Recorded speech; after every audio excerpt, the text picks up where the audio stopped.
Hey everyone, welcome back. Today we're going to dive into one of the most fundamental ideas in all of physics. It's something that's happening literally all around you right this very second. Waves. So let's just jump right in with a question. Think about the sound from a guitar, or ripples spreading out in a pond, or even the light coming from the screen you're looking at.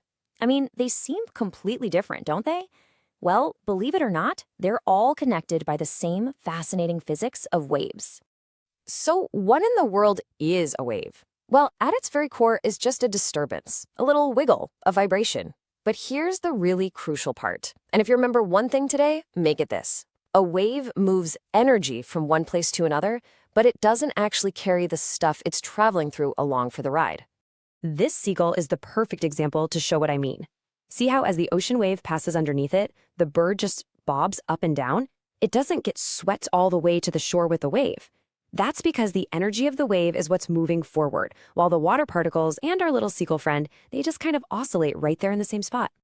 Okay, so it turns out not all waves are created equal. We can actually sort them into a few different categories. And the first way to do that is to look at what they need, or, in some cases, what they don't need to travel. So on one side, you've got your mechanical waves. These guys are a little needy. They require a medium, some kind of substance like air or water or a solid to travel through. Sound is a great example. It can't exist without air particles to vibrate. But then on the other side, you've got electromagnetic waves. These are the total opposite. They can travel right through the empty vacuum of space. And that's a good thing, because that's exactly how light from the sun reaches us here on Earth. All right, on to our next way of classifying waves. This time we're going to look at the direction of the wiggle. We're looking at how the particles are vibrating compared to the direction the wave's energy is actually moving. You can kind of think of it like a dance with two main moves. This table breaks it down perfectly. In a transverse wave, the particles do this little up and down or side-to-side wiggle, which is perpendicular to the direction the wave is actually traveling. Light is the textbook example of this. But in a longitudinal wave, the particles push and pull back and forth, parallel to the wave's direction. And that's exactly how sound moves through the air. And here you go. This is that transverse wave in action. See that classic up and down shape? The highest points, we call those crests, and the lowest points are troughs. The key thing here is that the particles themselves are just moving up and down, vertically, while the whole wave pattern moves forward, horizontally. And now for its counterpart, the longitudinal wave. It looks totally different, right? Instead of crests and troughs, you get these squished up areas we call compressions, and these stretched out parts we call rarefactions. It's this constant push and pull, this compression and stretching, that moves the energy forward. Kind of like when you push a slinky. So we've got our types of waves figured out, but how do we actually describe them? Well, luckily for us, physicists came up with a kind of universal language, just a tiny bit of math that applies to all kinds of waves, whether we're talking about earthquakes or radio signals. And believe it or not, it all comes down to this one elegant little equation. I know, but don't let the symbols scare you. It's incredibly powerful and simple. It just says that the speed of a wave, which we call v, is equal to its frequency, f, multiplied by its wavelength, lambda. That's the Greek letter lambda. So frequency is just how many waves pass by a point every second, and wavelength is the distance from the top of one wave to the top of the next. Let's make this feel a little more real with a quick example. Let's say we have a wave and its frequency is 10 hertz. That just means 10 waves are passing by every second. And its wavelength is 2 meters. We literally just plug those numbers into our formula.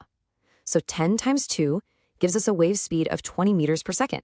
See? Simple as that. Okay, now it's your turn. Time to be the physicist. We've got a sound wave traveling at 340 meters per second, and its frequency is 170 hertz. So what's its wavelength? You've got the formula. Go ahead and pause for a second. Work it out. You just need to rearrange the equation a little bit to solve for lambda. So we've covered the what and the how, but now we get to the really amazing part, the why. Why does any of this even matter?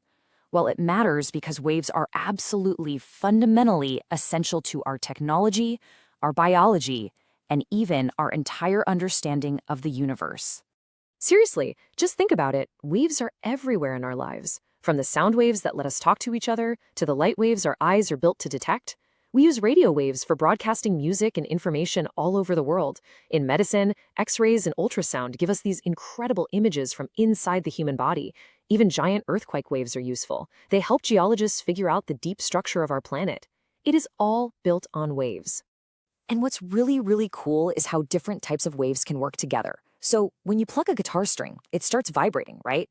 That creates a transverse wave that zips up and down the string. But then that vibration pushes and pulls on the air all around it, and that creates the longitudinal sound waves that actually travel to your ear. So cool. One action, two different types of waves. You know, this slide really puts everything into perspective. The visible light that our eyes can actually see, it's just this tiny, tiny little sliver of the full electromagnetic spectrum. All around us, right now, are radio waves, microwaves, infrared, ultraviolet, X-rays, gamma rays. They're all fundamentally the same thing, electromagnetic waves. They just have different wavelengths, and they're carrying all sorts of information and energy that we're completely blind to. So, if there's just one thing you take away from all of this today, please let it be this. At its heart, every single wave, no matter what kind it is or how big it is just a disturbance that carries energy from one point to another. And that kind of leaves us with a final big thought to chew on. Right now, in the space all around you, there are countless waves passing through. Wi-Fi signals, radio broadcasts, maybe even cosmic rays from stars that exploded millions of years ago. So if waves are just energy carrying information, what unseen stories are they telling all around us every single second of every day? Makes you think, right?